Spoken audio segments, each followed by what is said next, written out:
ഇപ്പോൾ emergency fund ഇല്ലാത്ത വ്യക്തികളാണെങ്കിൽ നമ്മളുടെ ആവശ്യങ്ങൾ എന്തായാലും നമുക്ക് കട്ട് ചെയ്യാനായിട്ട് പറ്റില്ല. പക്ഷെ നമ്മളുടെ ആർഭാടം, അനാവശ്യ ചെലവുകൾ, അതിൽ നിന്ന് നമുക്ക് കുറേശ്ശെ കുറേശ്ശെ നമുക്ക് സേവ് ചെയ്യാനായിട്ട് പറ്റും. ചിലപ്പോൾ 100 രൂപയായിരിക്കാം, ചിലപ്പോൾ 1000 രൂപയായിരിക്കാം. അല്ലെങ്കിൽ നമുക്ക് സാലറി വരുന്ന സമയത്ത് അതിൽ നിന്ന് നമ്മളൊരു ചെറിയൊരു എമൗണ്ട്, ഒരു 1%ഓ 2%ഓ ചെറിയൊരു എമൗണ്ട് അതിൽ നിന്ന് മാറ്റി വെക്കുക. അങ്ങനെ ഓരോ മാസവും മാറ്റി മാറ്റി വെച്ചിട്ട് അത് കൂടി ചേർന്നിട്ട് നമ്മൾ ഉദ്ദേശിക്കുന്ന ആ ഒരു എമർജൻസി ഫണ്ട് ആകും. അപ്പോൾ നമ്മൾ വിചാരിക്കും, അയ്യോ എൻ്റെ ലൈഫ് ഇങ്ങനെ മുന്നോട്ട് പോകുകയല്ലേ, എൻ്റെ ഇതൊക്കെ ആഗ്രഹങ്ങളല്ലേ, ഇതെല്ലാം നടക്കണ്ടേ, ഒരു സമയത്ത് നമ്മൾ മരിച്ചു പോകും, അന്നേരം നമ്മൾ ഇതൊന്നും കൊണ്ടുപോകുന്നില്ലല്ലോ, 6 അടി മണ്ണല്ലേ വേണ്ടു, ഇങ്ങനെയൊക്കെ ചിന്തിക്കുന്ന ഒരു മണി മൈൻഡ് സെറ്റ് വളരെ പൂറായിട്ടുള്ള ആളുകളുണ്ട്. അപ്പോൾ അങ്ങനെയൊക്കെ ചിന്തിച്ചിട്ടുണ്ടെങ്കിൽ നമുക്ക് എമർജൻസി ഫണ്ട് ഉണ്ടാക്കാനായിട്ട് പറ്റില്ല.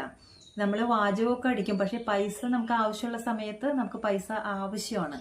ഫിനാൻഷ്യൽ ഫ്രീഡം എന്ന് പറയുന്നത് ഒരു മനുഷ്യന്റെ ഒരു ബേസിക് നീഡായിട്ട് വേണം നമ്മൾ കണക്കാക്കാനായിട്ട്. അപ്പോൾ ഇങ്ങനെ ഒരു ഫിനാൻഷ്യൽ അച്ചടക്കം ആഗ്രഹിക്കുന്ന ഒരു വ്യക്തിയാണെന്നുണ്ടെങ്കിൽ, നമുക്ക് ആഗ്രഹം ഉണ്ടെങ്കിൽ നമുക്ക് ഈ പൈസ എവിടെ നിന്ന് നമുക്ക് കണ്ടെത്താനായിട്ട് പറ്റും.